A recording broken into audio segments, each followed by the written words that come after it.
বন্ধুরা, আমি সোমা বলছি, সোমা মুখার্জি। এত কষ্ট হচ্ছে ভিতরে যে হসপিটালে বসে থাকতে পারছি না। আমাদের সব ডাক্তাররা সবাই খুব ডিস্টার্বড। আজকে তো ওপিডি বন্ধ রাখা হয়েছে।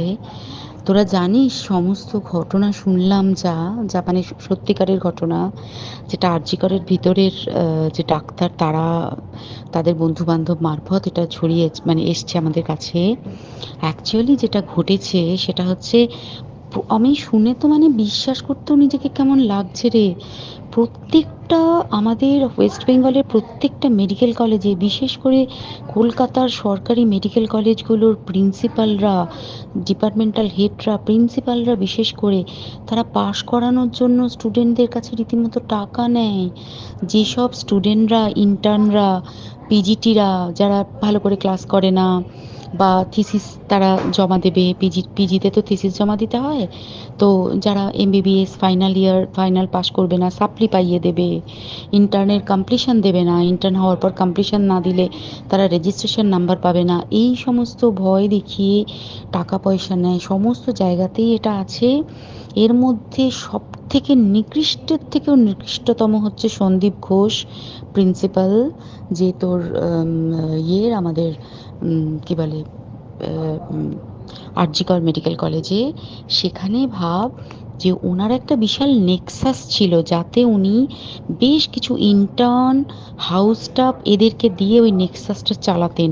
তারা ওখানে একটা সেক্স র্যাকেট চালাতো, তারা একটা ড্রাগ র্যাকেট চালাতো। ড্রাগ র্যাকেট মানে ওই যে ওটাতে বলেছে না, ড্রাগ মানে শুধু ওই হেরোইন আর ব্রাউন সুগারের ড্রাগ খাওয়া বা মদ খাওয়া নয়।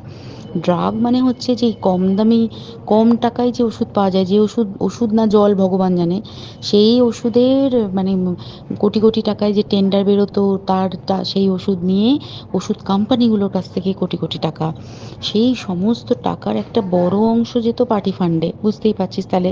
সেই জন্য পার্টির একদমই কাছের উনি, পার্টির মানে একদম খোদ মানে ওপর লেভেলের একদম আসল জায়গাকার কাছে।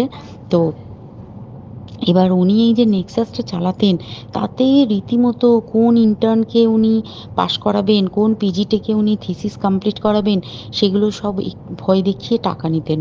আর তার হয়ে কাজ করতো ওই ইন্টার্ন হাউস স্টাফের একটা পুরো বড় নেক্সাস। এবার এই মেয়েটির, যে পিজিটি মেয়েটি অত্যন্ত ভালো, সে তার থিসিসটা কমপ্লিট করাবে না বলে হুমকি দিচ্ছিল। সে এটা জানতে পেরে গিয়ে বলেছিল যে আমি এরকম কোনোভাবেই মেনে নেব না, আমি এর এর বিরুদ্ধে আমি যাব এবং আমি এর বিরুদ্ধে সব ফাঁস করে দেবো।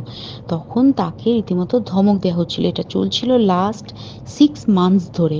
6 মাস ধরে তাকে হুমকি দেওয়া, তার প্রতি মানে বেশি বেশি প্রথমের দিকে কি করছিল, অত্যাচার করছিল। মানে কিরকম, বেশি বেশি করে নাইট ডিউটি দিচ্ছে, at a stress 36 hours duty, বেশি বেশি করে নাইট, বেশি বেশি করে খাটানো, এবং এগুলো সব জানে ডিপার্টমেন্টাল হেড, চেস্টের যে ডিপার্টমেন্টাল হেড সেও জানে, সিনিয়র পিজিটিরা সবাই জানে।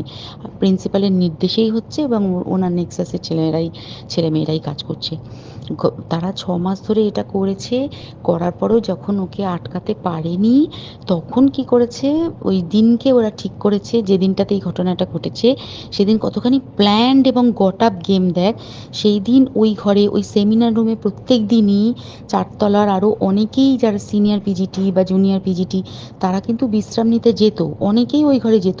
সেই দিনকে ও একা, ওকে বলেছে তুমি ঘুমিয়ে পড়ো, ওকে একা রেখে এসেছে। বাকিরা কাউকে যেতে দেয়নি, বলেছে ওই ঘরে আজকে ঘটনা ঘটছে, মানে কাজ হচ্ছে, ওই ঘরে কেউ যাবে না। ওই ঘরে সেই দিনকে ওর সাথে যখন খাওয়া দাওয়া করেছে বাকি 4 জন, সেই 4 জনের মধ্যে একটি মেয়ে পর্যন্ত ছিল। সে কিরকম মেয়ে চিন্তা কর, এরা ডাক্তার না জানোয়ার জানি না, আমি জানোয়ার বললেও জানোয়ারদের অপমান করা হয়, কারণ জানোয়ার সমাজে এরকম কাজ হয় না। তো ডাক্তার না কি আমি বলতে পারবো না। সেই ইন্টার্ন মেয়েটি আরেকটি ইন্টার্নের গার্লফ্রেন্ড। তো তার সাথে ওই পিজিটি মেয়েটি প্রচুর ঝগড়া হয়েছে। ঝগড়া হওয়ার পরে তারা তো হুমকি টুমকি দিয়ে চলে গেছে, দিয়ে তারা বলেছে তুমি ঘুমো। এবার ও তো আর জানে না, ভালো মনে শুতে এসেছে। তারপরে তারা গিয়ে মদটদ খেয়েছে, 7-8 জন মিলে চড়াও হয়েছে। এবং তোরা জানিস যে প্রথমে তার হাত দুটোকে দুপাশে 2 জন ধরে রেখেছে, এবং সেই কাজে সেই মেয়েটিও সাহায্য করেছে, ইন্টার্ন মেয়েটি। 2 জন ওকে পা দুটোকে টেনে জরাসন্ধর মতো ছিঁড়ে ফেলেছে, মানে ছেঁড়ার মতো করে টেনেছে, যাতে পেলভিক বোন ভেঙেছে, গলার বোন ভেঙেছে, মানে কি বিপর্যস্ত মানে বিধ্বস্ত, কি নৃশংস অত্যাচার করেছে। ওকে উল্টো দিক করে শুইয়েছে, পিঠের ওপর দিয়ে বুট পরে হেঁটে গেছে, মাথাটাকে এমন থেঁতলেছে যে মানে স্কাল ফাল রাপচার হয়েছে। এই সমস্ত করার পরে শ্বাসরোধ করে তাকে মেরেছে। মেরে তারপরে আরও যেটা আরও ভয়ঙ্কর, যে একটা মৃত মানুষকে মিনিমাম ডিগনিটি দিতে জানে না। তারা নিচে এসে দেখেছে ওই সঞ্জয় তখন বসে মদ খাচ্ছিল অন্য আরো গ্রুপ ডি স্টাফদের সাথে। সঞ্জয় ছেলেটা হচ্ছে তার কাটা সঞ্জয় বলতো ওরা, ওকে বলে ফল গাই। মানে ওর একটু ওইসব আলুর দোষ আছে, ও যত্রতত্র যখন তখন প্রস্টিটিউট এলাকায় যায়। এবার দেখেছে যে একে দিয়ে যদি একটা রেপ করিয়ে দিতে পারি তাহলে ঘটনার মোড়টা অন্যদিকে ঘুরে যাবে।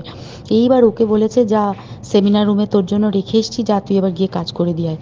ও এসে ওই ডেড বডিকে রেপ করেছে যাতে তার ভ্যাজাইনাতে সিমেন্ট পাওয়া যায়।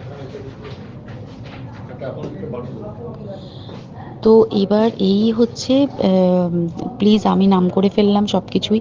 কতজন আমি যে নামগুলো পাঠিয়েছি এই সব ডাক্তাররা, এরা সব জড়িত জানিস।